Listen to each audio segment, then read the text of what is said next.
आज supreme court of Pakistan में इमरान खान साहब की और उनकी अहलिया बुशरा इमरान की 2 मेंबर बेंच जिसको हेड कर रहे थे चीफ जस्टिस साहब मिस्टर जस्टिस याह्या अफरीदी साहब।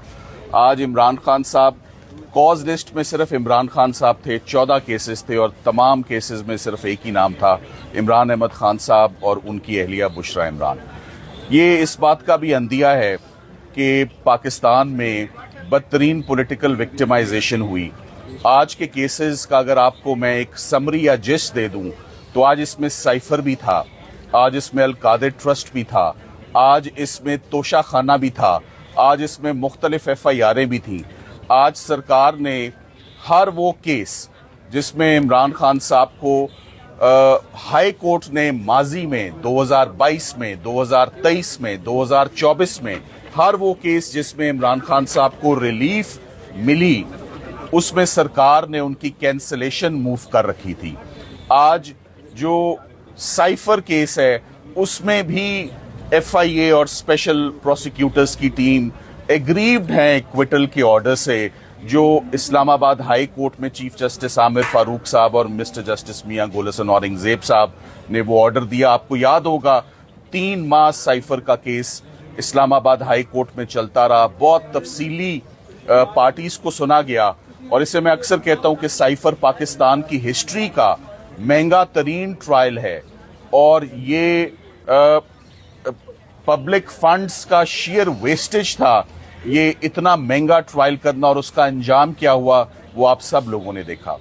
जो बात बड़ी कंसर्निंग है वो ये है कि इमरान खान साहब को मैं रिप्रेजेंट कर रहा हूं इन मोर देन 300 क्रिमिनल केसेस। उन 300 केसेस में इस वक्त 50 के करीब लाइव इश्यूज हैं। ये लाइव इश्यूज ऐसे हैं कि इसमें 8 बेलें तो ऐसी हैं जो जज अफजल मजूका साहब के पास 2023 से पेंडिंग हैं और अफजल मजूका साहब ने 2023 से आज 2026 तक उनका फैसला नहीं सुनाया। मुझे हैरत इस बात पे होती है कि प्रायोरिटी क्रिमिनल जस्टिस सिस्टम में किस चीज की है, प्री अरेस्ट बेल की है, पोस्ट अरेस्ट बेल की है या कैंसलेशन ऑफ बेल्स की है जो आज फाइल हुई थी और आज फिक्स हुई थी। हमें सुप्रीम कोर्ट ऑफ पाकिस्तान हम जब भी आए हैं हमें रिलीफ मिली है। मैं लास्ट टाइम भी आया था, चीफ साहब से हमने रिक्वेस्ट की थी कि एक वकील का राइट होता है अपने क्लाइंट से मिलना, इंस्ट्रक्शंस लेना। जब इतने ज्यादा मुकदमे हो तो instructions all the more important हो जाती हैं कि एक वकील ने आगे कैसे बढ़ना है उन केसेस में।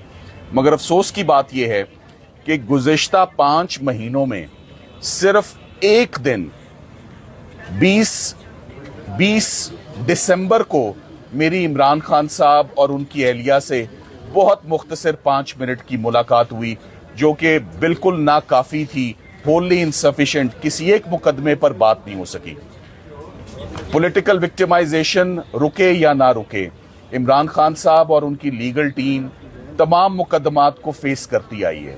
मगर अगर कोई केस लड़ा ही ना जाए, फिक्स ही ना किया जाए, हाल ही में आपके नोटिस में यह बात भी आई होगी कि मजबूरन एक वकील तो सिर्फ पिटिशन दायर कर सकता है कोर्ट में अर्ली हियरिंग की।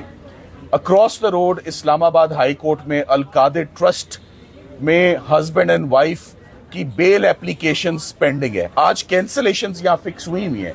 Across the road bail applications, खातून की बेल पे तो स्पेशल लॉ है, हमारा स्पेशल रियायत है खवातीन के लिए, उनके केसेस तो सुने जाते हैं।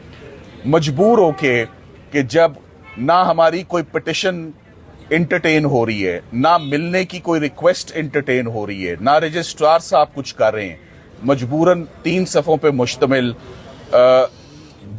इसी महीने चीफ साहब को, इस्लामाबाद हाई कोर्ट के चीफ साहब को एक खत लिखा और उस खत में उनको तमाम वो एफर्ट्स और इनिशिएटिव्स बताए जो लीगल टीम आज दिन तक ले चुकी है, मगर इस्लामाबाद हाई कोर्ट कोई भी केस फिक्स करने के लिए तैयार ही नहीं है। सो एक बड़ी अजीब सी स्टैग्नेशन की सिचुएशन इस्लामाबाद हाई कोर्ट में है।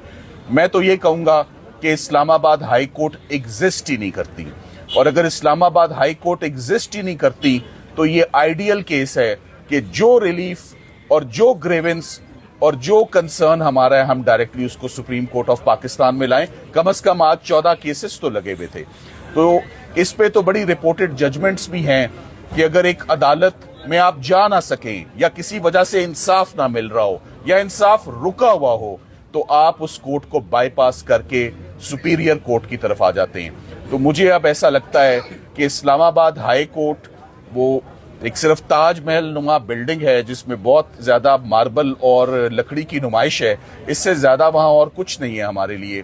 वहां कोई इंसाफ नहीं मिलता, वहां कोई केसेस फिक्स नहीं होते। एक तो मैं चीफ जस्टिस पाकिस्तान से आज ये 2 दरखास्तें जो करूंगा, एक ये पॉलिटिकल विक्टिमाइजेशन रुके या ना रुके, हम कहते हैं हमें 2 चीजें दे दें।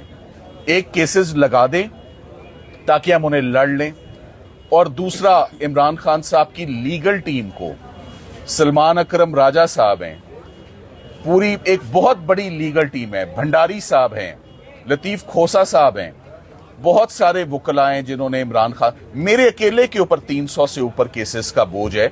ये मैं कैसे ये केसेस अदालतों में लड़ सकता हूं जब तक मेरी रसाई, मेरा एक्सेस मेरे क्लाइंट्स तक ही नहीं है। 5 महीनों में एक मुलाकात, वो भी 10 मिनट की। इस वक्त सर्दियां भी मैं कहूंगा तकरीबन खत्म हो चुकी हैं, खत्म होने को आ गई हैं। अब रमजान आ रहा है, अक्रॉस ये सिर्फ 1 हफ्ते की बात है, आगे रमजान है। रमजान में प्रायोरिटी पर जमानतें सुनी जाती हैं, और अगर ये रमजान में ये जमानतें नहीं लगती, खातून की जमानत नहीं लगती जिसको 7 साल सजा है, इमरान खान साहब की जमानत नहीं लगती। और जमानत क्यों नहीं लगती? जब केस लगता है केस एक्सपोज हो जाता है, केस कलैप्स हो जाता है, जैसे आज दिन तक तमाम केसेस कलैप्स होते आए हैं। अलकादिर केस में भी कोई सब्सटेंस नहीं है, तोशाखाना 2 में भी कोई सब्सटेंस नहीं है, लगाया जाएगा तो केस खत्म हो जाएगा। मुझे बहुत अफसोस है कि इस्लामाबाद हाई कोर्ट में सिर्फ पिटिशंस पड़ी हुई हैं और वो लग नहीं रही।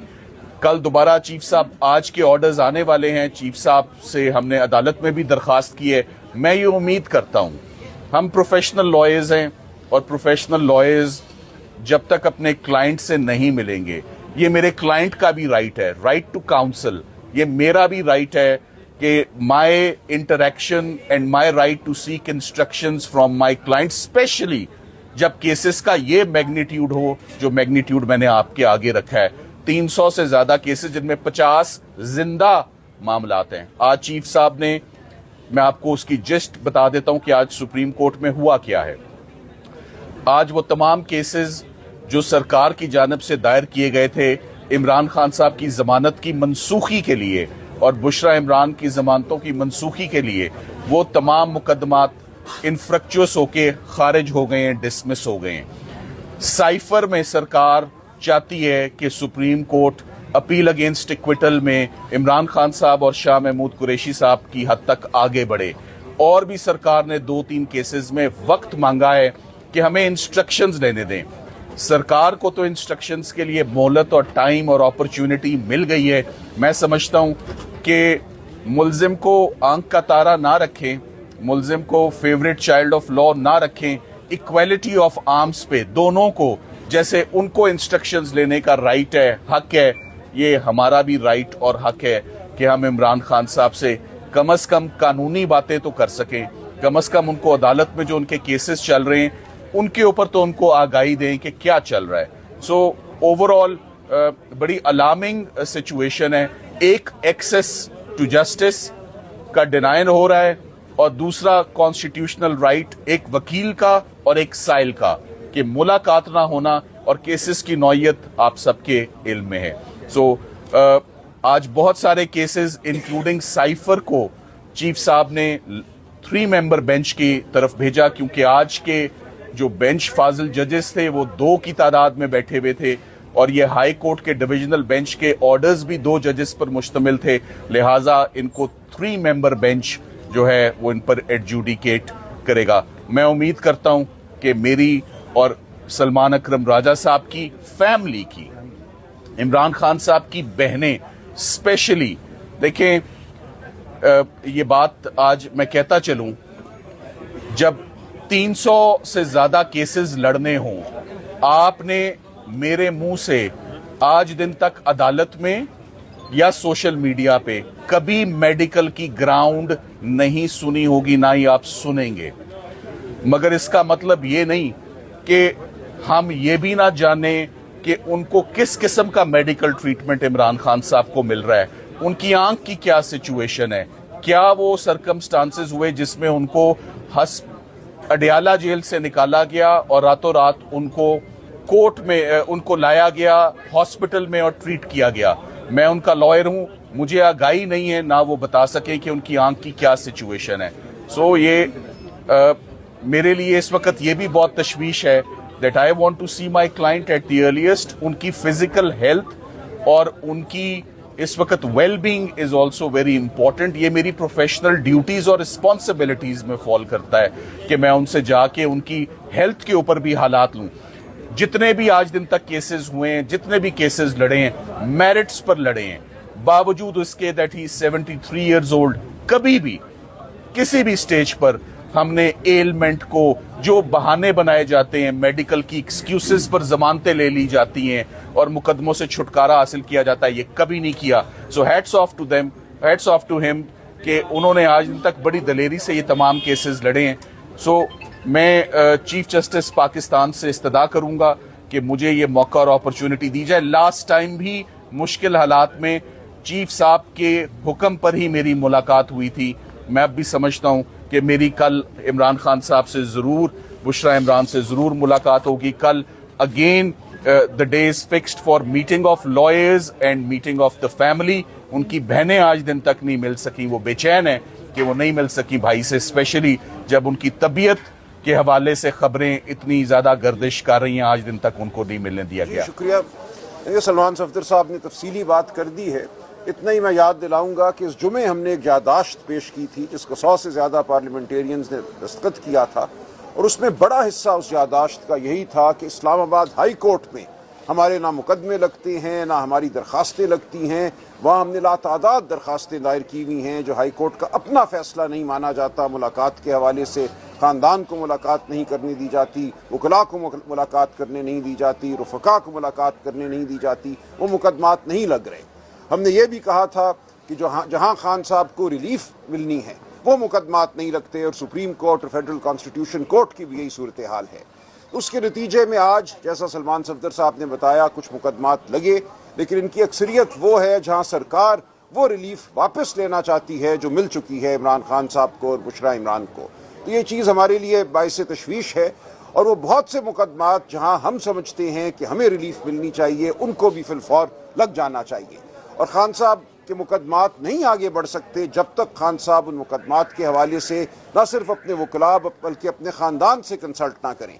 आप जानते हैं ये तमाम मुकदमात सियासी नौयत के हैं, इनका एक कॉन्टेक्स्ट है, उस कॉन्टेक्स्ट को जानना बहुत ज़रूरी है, और वो कॉन्टेक्स्ट वकला से ज़्यादा उनका ख़ानदान, उनकी बहनें उनके सामने रख सकती हैं ताकि वो अपने फैसले कर सकें। कि किसी भी मुलजिम का हक होता है, किसी भी शख्स का जिसको आपने जेल में डाला है, कि वो जाने कि बाहर की दुनिया में क्या हो रहा है, उसके हवाले से क्या साजिश बुनी जा रही है।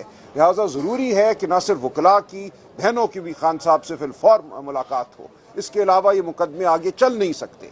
और जो मुकदमा खान साहब पे चलाया जा रहा है एक 9 मई के हवाले से, उसको ये कहा गया है कि वो वीडियो ट्रायल होगी, यानी कि खान साहब जेल में बैठेंगे और हम सब लोग बाहर किसी अदालत में होंगे, और जेल में उनके सामने एक वीडियो कॉल होगी, व्हाट्सएप कॉल उनके सामने रखी जाती है, और उस पर कहा जाता है कि खान साहब को अदालत में हाजिर जाना जाए। न खान साहब किसी को सुन सकते हैं, न किसी से मशवरा कर सकते हैं, ना उनको मालूम होता है कि अदालत में क्या हो रहा है। तो ये इंसाफ की इतनी बड़ी, मैं समझता हूँ इतनी बड़ी ये नाइंसाफ़ी है जिसकी कोई मिसाल नहीं मिलती। उस हवाले से भी हमने दरखास्तें दे रखी हैं। हम समझते हैं इन तमाम मामलात को देखना होगा, और अब सुप्रीम कोर्ट के अलावा हमें कोई अदालत नज़र नहीं आती जहाँ से हमें इंसाफ की तवक्को हो। यहाँ भी चीफ साहब से मुलाकात हुई, उन्होंने चेंबर में मुलाकात की, जिसके नतीजे में कुछ पेशरफ्त हुई। एक नामुकम्मल मेडिकल रिपोर्ट हमें दी गई। उस रिपोर्ट में बिल्कुल ये नहीं बताया गया कि क्या टेस्ट किए गए खान साहब की आंख पर, उन टेस्ट के क्या नतीजे हैं, क्या वजह हुई कि उनकी आंख में ये तकलीफ हुई। वो बात बिल्कुल गायब है उस रिपोर्ट से। तो ये रिपोर्ट भी नाकाफ़ी है। इस हवाले से भी हमारी दरख्वास्त अब दोबारा लगने वाली है हाई कोर्ट में। हम देखेंगे वहाँ क्या होता है। हमें इंसाफ की अब उम्मीद नहीं रही, लेकिन हम बहरहाल इस निज़ाम से मामला करते रहेंगे। हम इस निज़ाम को छोड़ेंगे नहीं। हम ये समझते हैं कि हमने इस मुल्क में आइन, कानून और सबसे बढ़कर शराफत और इंसानियत को बहाल कराना है।